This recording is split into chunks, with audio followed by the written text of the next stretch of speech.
මැද පෙරදිග මේ යුද්ධය පටන් අරන් දැනට සති 4ක් වෙනවා. ඒ පළාතේ අර්බුද ගොඩක් තියෙනවා. නමුත් ඩ්‍රෝන මිසයිල් තමුන්ගේ දොරකොඩට පාත් නොවුනත් අපේ රටවලට පවා ඒක අර්බුදයක් බවට පත්වෙමින් තියෙනවා. දිනපතා අද සාකච්ඡාව වෙන්නේ තව දවස් කීයකට තෙල් තිබේද, මේ තෙල් මිල කොතනින් නවතීද, අපිට ලයිට් කපයිද, මෙන්න මේ වගේ දේවල්. එතකොට මේ අනාරක්ෂිත භාවය අපිට දරන්න පුළුවන්ද? දැනට ලෝකයේ රටවල් අතරින් ලංකාව මේ තෙල් පරිභෝජනය නැත්තං බලශක්තිවල අවදානම් වැඩිම 6වෙනි රට හැටියට හඳුනාගෙන තියෙනවා. ඉතින් මේක කොහොමද අපිට ඉස්සරහට බලපාන්නේ? දැන් ඒ කියන්නේ මොකද්ද? විටින් විටට අපිට බලශක්ති නැතුව යන්න පුළුවන්. තෙල් නැතුව යන්න පුළුවන්. මේ තෙල් මිල ඉහළ යෑමෙන් අපේ ආර්ථිකයට බලපෑම් ඇති වෙන්න පුළුවන්. ඉතින් අපි කාටත් මතක ඇති මේ 2022 මෙවැනිම තත්ත්වයක් ඇති වුණා. ඒ තුල රට ආර්ථික බංකොලොත් භාවයකට යන්න වුණා. ඒකට හේතු ගොඩක් තිබුණා. නමුත් අපි දන්නවා ඒකෙන් තාම අපි හරියාකාරව නැවත ප්‍රතිස්ථාපනය වෙලා නැහැ. නමුත් එතන වුණත් ප්‍රධාන වශයෙන් හේතු වුණ එක දෙයක් බොහෝ දෙනා දන්නේ නැහැ. ඒ තමයි තෙල් බැරල් එකක් ඩොලර් 65කට විතර වගේ තිබුණ අවස්ථාවකදී තමයි රුසියාව යුක්‍රේන යුද්ධය පටන් ගත්තේ. සති 3ක් යන ඉස්සෙල්ලා ඒ 65 තිබුණ එක ඩොලර් 100ක් ඊට පස්සේ 127 දක්වා වැඩි වුණා. මාස 3ක කාලයකදී.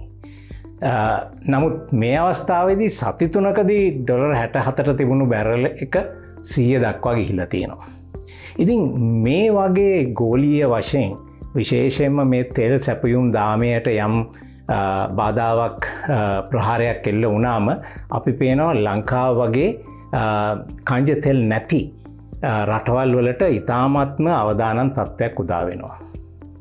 ඉතින් අපි බැලුවොතින් මේ කනිජ තෙල් ගෙන්නනකොට ලංකාවේ දවසකට තෙල් බැරල් 3000ක් විතර පාවිච්චි වෙනවා ප්‍රවාහනයට විතරක්. සමස්ත විදුලි උත්පාදනයටයි ප්‍රවාහනයටයි ගත්තරම අවුරුද්දකට බැරල් මිලියන 100ක් විතර අවශ්‍යයි. එතකොට දැන් මේවට සාමාන්‍ය මිල මුදල ගානේ ඩොලර් 65කට විතර වගේ බැරලයක් තියෙනකොට ඒ බිලියන 6.5ක් ඕන වෙනවා. මේක දෙගුණ වුණොත් බිලියන 13ක් විතර ඕන වෙනවා. අපේ මුල් වශයෙන් අපේ විදේශ වත්කම් අවුරුද්දකට ලැබෙන්නේ 25යි. ඉතින් රටක් හැටියට අපිට මේ ආර්ථික මේ බලපෑම අපිට දරන්න බෑ. ඉතින් දැනට රජයේ මොනවාද ගෙනත් තියෙන පියවරවල් මේ අවස්ථාවේදී? මේක ඉතාමත්ම සංවේදී බැරෑරුම් අවස්ථාවක්. එක කෝටා ක්‍රමයක් හඳුන්වලා දෙනවා. අනිවාර්යයෙන්ම අවශ්‍යයි තෙල් පරිභෝජනය අඩු කරන්න.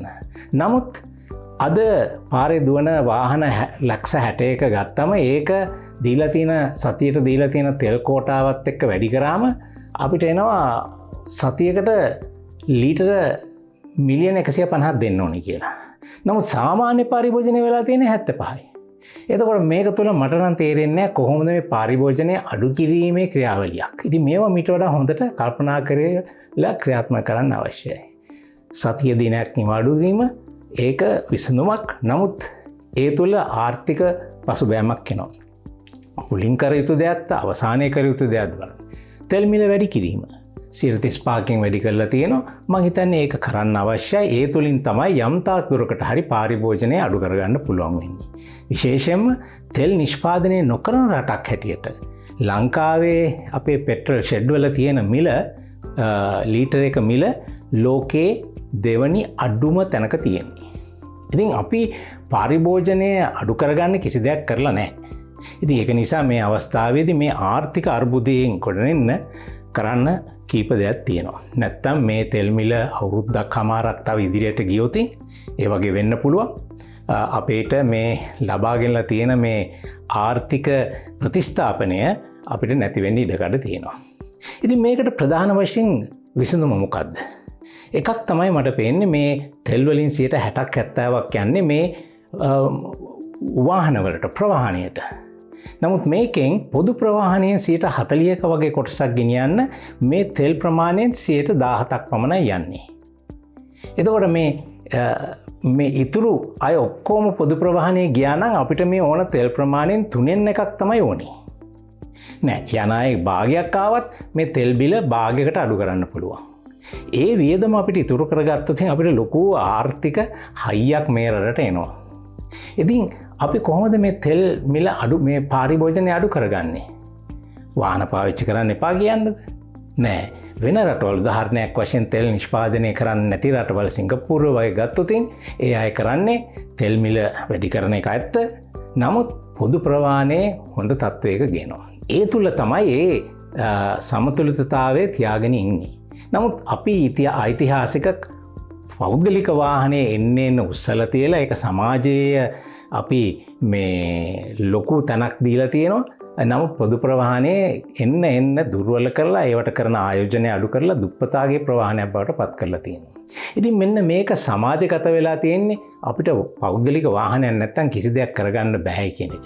ඒක යථාර්ථයක් බවට පත් වෙමින් තියෙනවා පොදු ප්‍රවාහනයේ නොසැලකිලි කම නිසා. ඉතින් මෙන්න මේක වෙනස් කරගන්න අවශ්‍යයි. නැත්තම් අපි දිගින් දිගටම මේ ආර්ථික අර්බුදය අපිට මුහුණ දෙන්න වෙනවා අවුරුදු කිහිපයකට සැරයක්. ඉතින් මෙන්න මේ දේ මම හිතන්නේ මේ අවශ්‍යතාවය තියෙනවා. මෙන්න මේකට නිසි පිළිතුරක් අරගෙන මේක යන්න. දැන් උදාහරණයක් වශයෙන් සිංගප්පූරුව ගත්තොත් අපි දන්නවා සිංගප්පූරුවේ 80% විතර පොදු ප්‍රවාහනයෙන් යන්නේ. අපේ ආර්ථික තත්ත්වයකට වඩා 10 ගුණයක් විතර ශක්තිමත් රටක්. නමුත් ඒ අයට තියෙන්නේ 100 දෙනෙකුට වාහන 10යි.